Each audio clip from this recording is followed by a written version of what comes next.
నమస్తే అండి. Welcome to our channel. మనతో ఈరోజు సీనియర్ పొలిటికల్ అనలిస్ట్ కొత్త రవీంద్రబాబు గారు ఉన్నారు. సార్ నమస్తే. నమస్తే సార్, వైసీపీ నేత మాజీ మంత్రి జోగి రమేష్ ఇంట్లో ఇప్పుడు తీవ్ర కలకలం అనేది రేగింది.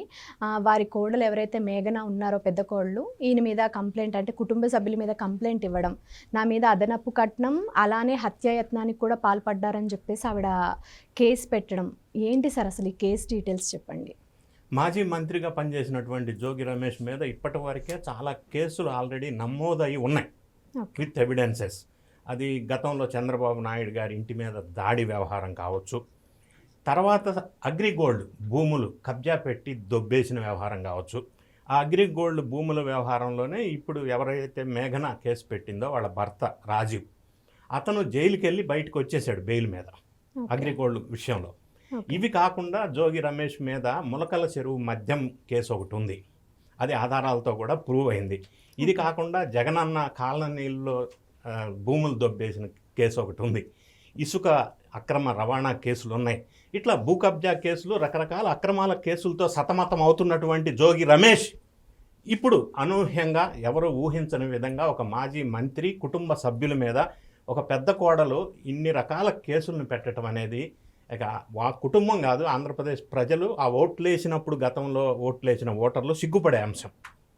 ఎందుకంటే ఒక కేసు కాదు, అక్రమాలు అన్యాయాలంటే అది ఓకే, కానీ కుటుంబంలో కోడల్ని హింసించటం, హత్యాయత్నం ప్రయత్నించటం, అదనపు కట్నం కోసం వేధించటం, ఇట్లా రకరకాల ఆరోపణలు ఆమె చేసి కేసు పెట్టింది ఒకటి. రెండోది, ఈ కుటుంబ సభ్యులు జోగి రమేష్, వాళ్ళ కొడుకు పెద్ద కొడుకు రాజీవ్, చిన్న కొడుకు, వాళ్ళ కూతురు ప్రియాంక, వీళ్ళ బ్రదరు జోగిరాము వాళ్ళ వైఫు, ఇట్లా కుటుంబ సభ్యులు మొత్తం 11 మంది ఈమెను టార్చర్ చేసి హింసించి వరకట్నం, గృహహింస, హత్యాయత్నం మీద టార్చర్ చేసి పెట్టారు అని ఆమె అభియోగం కేసు పెట్టింది. సో ఇప్పుడు జనరల్గా జగన్మోహన్ రెడ్డి గారు ఎవరి మీదైనా కేసు పెడితే ఒకటి బీసీ మీద కేసు పెడతారా అని కులం కార్డు తీస్తాడు. అంటే కులానికి వీటికి సంబంధం ఏంటో మనకి ఎప్పటికీ అర్థం కాదు. రెండోది, బాధితుల్ని పరామర్శించకుండా అక్రమాలు చేసిన వాళ్ళని పరామర్శిస్తుంటాడు. మరి ఇప్పుడు ఈ సంఘటన నేపథ్యంలో జగన్ రెడ్డి గారు ఈ అమ్మాయిని పరామర్శిస్తాడా, ఓదారుస్తాడా, జోగి రమేష్ను ఓదారుస్తాడా అని అడిగితే జోగి రమేష్ను ఓదారుస్తాడు. అదే దానయ్య విషయంలో మనం చూసాం కదా, అదే ఆయన మెంటాలిటీ. సో ఎలా అగైతే జగన్ రెడ్డి గారి మెంటాలిటీ ఉందో, వాళ్ళ నాయకత్వంలో ఈ లీడర్లంతా అదే బాట ఫాలో అవుతున్నారు. ఈ కోడలు మేఘన పెట్టినటువంటి కేసుల నేపథ్యం మనం ఒకసారి చూసినట్టయితే, ప్రొఫెషనల్గా ఆలోచిస్తే, ఈమె మీద చేసినటువంటి ఈమె అభియోగించినటువంటి అంశాల మీద ఒకటి బిఎన్ఎస్ సెక్షన్స్ అట్రాక్ట్ అవుతాయి, రెండోది వరకట్న నిషేధపు చట్టం అట్రాక్ట్ అవుతుంది, తర్వాత ఈ డొమెస్టిక్ వైలేషన్ యాక్ట్ ఒకటి అట్రాక్ట్ అవుతుంది. బిఎన్ఎస్ సెక్షన్స్కి వచ్చేసరికి ఈమె చేసిన అభియోగాల మీద section 85, section 86, section 351, section 352, section 115, section 302, ఇవన్నీ సెక్షన్స్ పెట్టే అవకాశం స్పష్టంగా ఉంది, ఆల్రెడీ నమోదు చేశారు. దీంతో పాటుగా protection of women for domestic violence act 2005, ఈ యాక్ట్ ప్రకారంగా కూడా సెక్షన్ 12, సెక్షన్ 18, సెక్షన్ 19, సెక్షన్ 20, 22 కింద కేసులు నమోదు చేస్తారు. ఎందుకంటే అది ఆ చట్టం సెక్షన్స్ కింద అట్రాక్ట్ అవుతాయి. దీంతో పాటుగా వరకట్నం వేధింపులు, ఆ సెక్షన్స్ కూడా ప్రొహిబిషన్ ఆఫ్ డౌరీ యాక్ట్ 1961, ఇందులో కూడా సెక్షన్ 12, సెక్షన్ 13 అట్రాక్ట్ అవుతాయి. వీళ్ళు ఏం చేశారు, ఈ అమ్మాయికి 2025 మే 28 మ్యారేజ్ అయింది. మ్యారేజ్ అయిన తర్వాత ఒక నెల రోజులకే వీళ్ళు వరకట్నం మీద హరాస్మెంట్ టార్చర్ చేసి 5 కోట్లు వరకట్నం ఎడిషనల్గా ఇవ్వమని సతాయించారు. 1 మంత్కే ఈమెను మళ్ళీ పుట్టింటికి పంపించేశారు కోదాడ. అంటే పెళ్ళైన నెల రోజులకే వీళ్ళు కట్నాల మీద హరాస్మెంట్ టార్చర్ చేసి హత్యాయత్నం చేసేది అని అంటే వీళ్ళ ఇంటెన్షన్ ఏంటి? ఏదో కొన్ని రోజులు గడిచింది, కాలక్రమంలో డిఫరెంట్ ఇష్యూస్ ఉన్నాయంటే అది కూడా కాదు, కావాలని టార్చర్ చేశారు. సో ఇప్పుడు ఈమె చేసిన అభియోగాల మీద ఈ సెక్షన్స్ అన్నిటి మీద వీళ్ళ కుటుంబ సభ్యులు 11 మంది మీద కేసు పెట్టే అవకాశం ఉంది. ఈ సెక్షన్స్ అన్నీ కూడా సుమారుగా మ్యాక్సిమం 5 years వరకు జైలు శిక్ష పడే అవకాశం ఉన్నటువంటి సెక్షన్స్. సరే, పోలీసు వాళ్ళు విచారణ చేస్తారు, అప్రోప్రియేట్ సెక్షన్స్ పెడుతున్నారు. విచారణ తర్వాత ఇంకా సెక్షన్స్ పెరగవచ్చు, ఇంకెవరెవరు ఇందులో ఇన్వాల్వ్ అయ్యారు అనేది విచారణ చేసిన తర్వాత డెసిషన్ తీసుకుంటారు. ఏదేమైనా కూడా ఒక మాజీ మంత్రిగా చేసినటువంటి ఒక వ్యక్తి ఇటువంటి వాటిల్లో గృహహింస మీద ఇన్వాల్వ్ అవటం అనేది ఒకటి రాజకీయంగా అంటే మహిళల పట్ల వాళ్ళకి ఆ కుటుంబానికి రాజకీయ నాయకులకి ఉన్నటువంటి అభిప్రాయం ఇంప్రెషన్ ఏంటనేది క్లియర్గా అర్థమవుతుంది. అంటే ఇంకో రకంగా చెప్పాలంటే రాజకీయ జీవితం అనేది క్లోజ్ అయిపోయే అవకాశం ఉంది. ఈ మెసేజ్ వెళ్తుంది పబ్లిక్లో ఖచ్చితంగా.